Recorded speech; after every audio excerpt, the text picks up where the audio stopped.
Welcome to my channel. I'm Scott, and in this video I'm going to walk you through the process of valuing Berkshire Hathaway stock by analyzing their financial statements and dissecting their financial ratios so we can determine if it's a buy or a sell.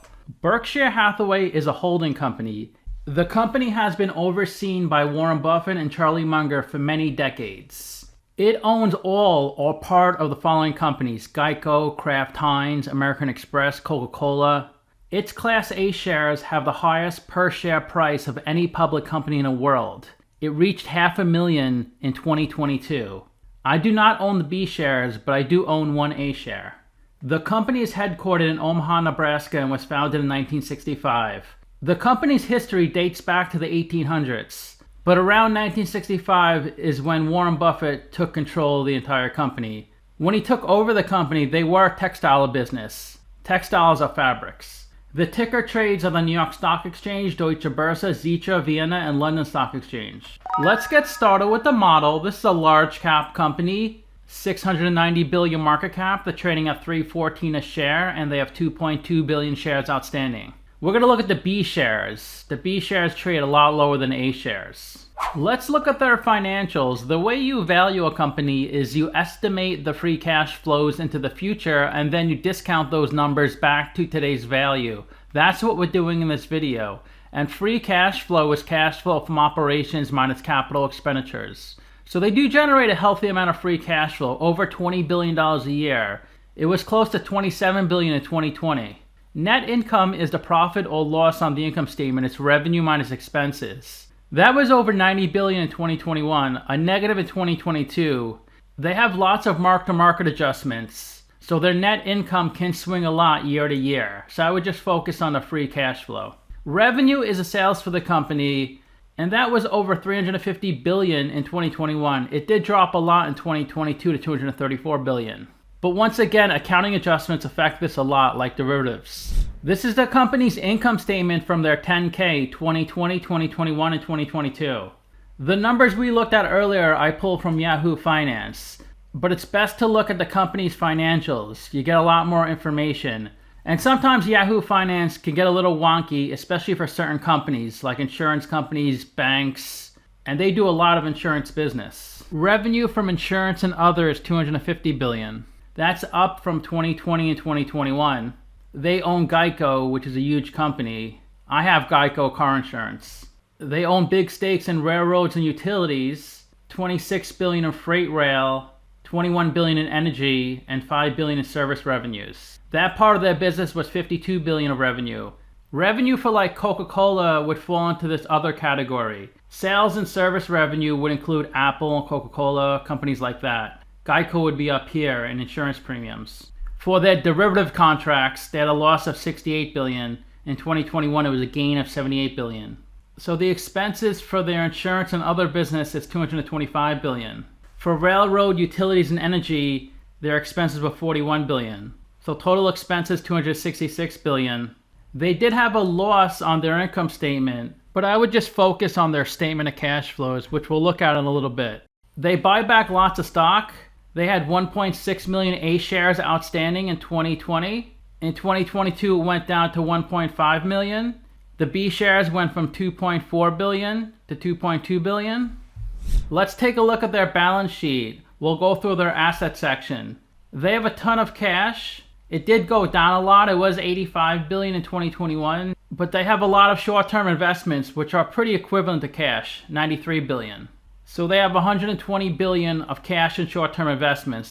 This is money they can use to acquire other companies. So if they see a really good deal, they could jump on it. Other companies can't jump on it as quick because they need to get funding, usually take out debt or dilute their shareholders, which takes time. This company can jump on it right away. They've been doing that with Occidental Petroleum. They have 25 billion in fixed maturity investments. Let's dig into that number a little bit so we know what it is. Here's a breakdown of the 25 billion. 10 billion are treasuries, another 10 billion from foreign governments, 2.2 billion of corporate bonds, and 2.8 billion of other. So all pretty safe investments. They have over 300 billion of investments in equity securities. Let me show you the detail on that. They report 309 billion of equity investments, 70 billion from banks, insurance, and finance companies, $150 billion from consumer products. Commercial, industrial, and other is $86 billion. 75% of this number is with 5 companies. Amex, $22 billion. The big one is Apple, $119 billion. Since Warren Buffett bought Apple, the price has appreciated so much because Apple stock just keeps going up. Even during bad times, it seems like it still does well. B of A, they own $34 billion, Coca-Cola, $25 billion, and Chevron, $30 billion. But they own many, many companies. All those other companies, there's dozens of them, they fall into that 25%. Below equity securities are equity method investments. That's $28 billion. Let me show you the breakdown on this number. That $28 billion is made up of $13 billion of Kraft Heinz, $11.5 billion of Occidental, and $3.6 billion of other. Below that on the balance sheet is loans and finance receivables, $23 billion. I'll show you the breakdown on that. Loans and finance receivables are loans they gave to others, so that's how much others owe them. So the value that's owed to them is $25 billion. Then there's allowance for credit losses, because sometimes people don't pay in full. That's $856 million. Then another discount of $600 million. That's how they get the carrying value of $23.2 billion. But it seems like a majority of these loans are for manufactured homes. Then below that is other receivables, $44 billion, inventory of $25 billion, property, plant, and equipment, $21 billion, equipment held for lease, $16 billion, goodwill of $52 billion. Goodwill is the premium you pay when you acquire another company. $29 billion of other intangibles. Let me show you the detail on that. So when they acquire a company, sometimes they have to value assets that aren't physical, aren't tangible, like customer relationships. That's $21 billion, the carrying value. The original value is $28 billion, but that's been amortized $7 billion. So the book value is $21 billion. Trademarks and trade names like Coca-Cola, $5 billion. Patents and technology, maybe that's with Apple, $1.2 billion. And other, $2.6 billion. Intangible assets are amortized. Tangible assets, like buildings, are depreciated. But not all intangible assets are amortized. Goodwill, for instance, is not amortized, it's impaired. And not all tangible assets are depreciated. Land is not depreciated. It stays on the balance sheet at its original value. So they have $726 billion in insurance and other assets. For railroad, utilities, and energy, they have $222 billion, cash of $3.6 billion, receivables of $4.8 billion. Receivables are what people owe them. They sold products or services on credit, but they haven't received payment yet. Property, plant, and equipment, $160 billion. Let me show you the detail on that. Of the $160 billion, $85 billion is railroad, $67 billion of tracks, $16 billion of freight cars, and construction in progress, $1.7 billion. And that gets depreciated, $18 billion of depreciation, so the book value, the carrying value is $67 billion. For utilities, $93 billion, that's utility generation, transmission, and distribution systems. $18 billion of gas pipelines, $15 billion of power plants, and $5 billion of construction in progress. The original value is $131 billion, that was depreciated $38 billion, so the carrying value is $93 billion. So $93 billion plus $67 billion is $160 billion. That's what's on the balance sheet. Last year was $155 billion. They have another $27 billion of goodwill, regulatory assets $5 billion, and $22 billion of other. Their total railroad, utilities, and energy assets are $222 billion. Total assets $948 billion, which is $725 plus $222. That's down a little from 2021 of $958 billion. Let's look at the liability and equity section of their balance sheet. Liability is what they owe, or at least what the companies they own owe.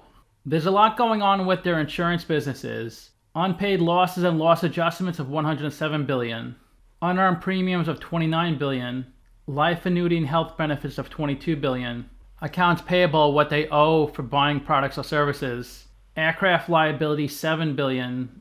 And notes payable and borrowings, $46 billion. In railroad, utilities, and energy, $100 billion in liabilities. Most of it is notes payable and borrowing, $76 billion.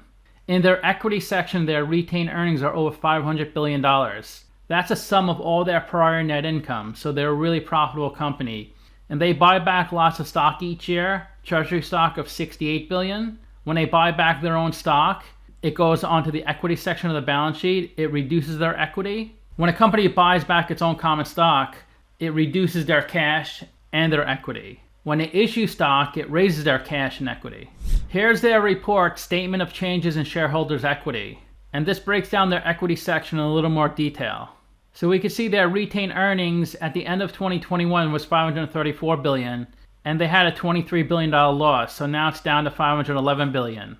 They bought back $8 billion of stock in 2022. They bought back $27 billion in 2020 and $25 billion in 2019. So their equity did decline from $514 billion to $480 billion. Now let's look at their statement of cash flows. The first section on the statement of cash flows is cash flow from operations. Especially when looking at insurance companies, look at their cash flow from operations. This shows you if the company is doing well or poorly. So even though they reported a net loss of $22 billion, they actually generated $37 billion of cash flow. Look at last year in 2021. They reported a net gain of $91 billion, which is more than $100 billion better than 2022. But they had a pretty similar amount of operating cash flow because they have to mark to market all their investments. If the market goes down a lot in 1 year, it looks like they had big losses. But that's just stock price fluctuations. Warren Buffett talks a lot about this on his earnings calls. So they pass through a loss of $67 billion on their income statement, but we have to add that back here because that's a non-cash item. Same thing in 2021. They pass through a gain of $78 billion, but we have to minus that out because that's not a cash gain. And then of course we have to add back depreciation and amortization, $11 billion. So the company's doing a little worse in 2021, but not nearly as bad as the income statement implies. This is the investing and financing sections on their statement of cash flows. In their investing section, they had a cash outflow of $88 billion. Most of that was the purchase of treasury bills, $184 billion. They also acquired a lot of stock in Occidental, $68 billion, and of course other companies. They sold some stock, $34 billion. They also sold some treasury bills, $90 billion. They acquired some businesses, $11 billion. Acquisition of businesses and purchase of equity securities is the same idea. They're buying companies. But there's different accounting rules based on the percent of the company you acquire. And the companies they own purchased $15 billion of PP&E. That's a cash outflow. In their financing section, they had a cash outflow of $1.7 billion. Last year was a cash outflow of $29 billion. The reason they spent so much more in 2021 is because they bought back a lot more stock. They didn't buy back that much in 2022. Maybe they felt their stock was overvalued and they didn't want to buy it back. Maybe they felt it was more undervalued in 2021. But I'm sure if the stock price comes down, they'll buy back lots of stock. Let's look at the capital structure. They have $470 billion of equity, $122 billion of debt. They're 79% equity, 21% debt. And their net debt is $87 billion. I gave them the middle whack on Finbox, 9.8%, and that's a discount rate we're going to apply to the future cash flows. We estimated 4 years of future free cash flows. We also estimated a terminal value, which is all cash flows past year 4, that's $540 billion. We discounted those numbers back to today using the weighted average cost of capital. We get a value of the company of $476 billion. We divide that by 2.2 billion shares. And we get a calculated stock price of $217. They're trading at $314, so they're trading at a 45% premium. It's a sell according to the model. One analyst projects their 2025 revenue to be $427 billion.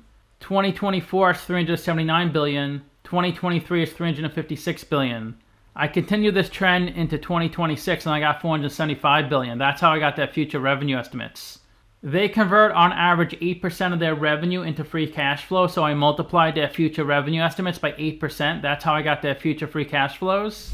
The website Simply Wall Street also thinks they're overvalued. Their prediction is $283. They're saying it's 11% overvalued. One analyst priced this stock and their price target is $353.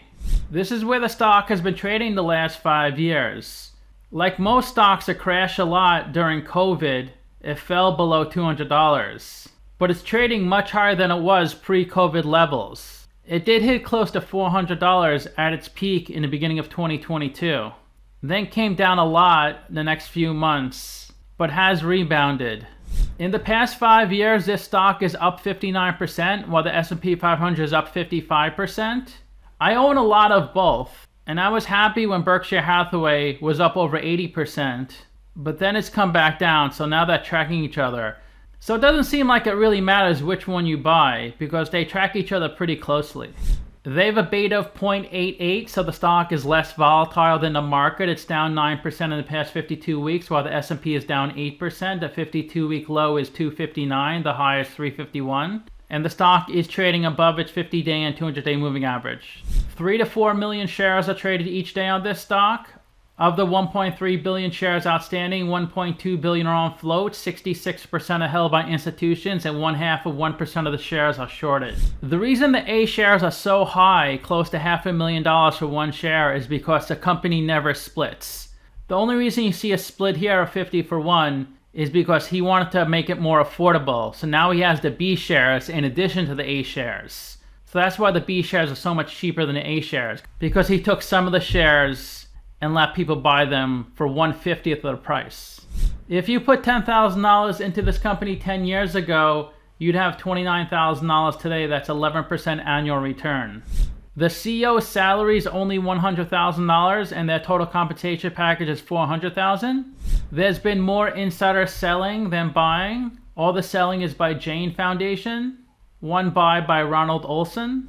Half the companies held by institutions, 31% by the general public, 16% by insiders, and 0.04% by the government. The holding company doesn't really have many employees, probably just a handful, but their subsidiaries have tons of employees, 383,000. The biggest shareholder is Warren Buffett, 16%, and the next biggest is Vanguard, BlackRock, State Street, Fidelity, Paragon Wealth Management, KJ Harrison, First Manhattan, Geode, and then the Bill and Melinda Gates Foundation. So to summarize, I have them trading at a 45% premium.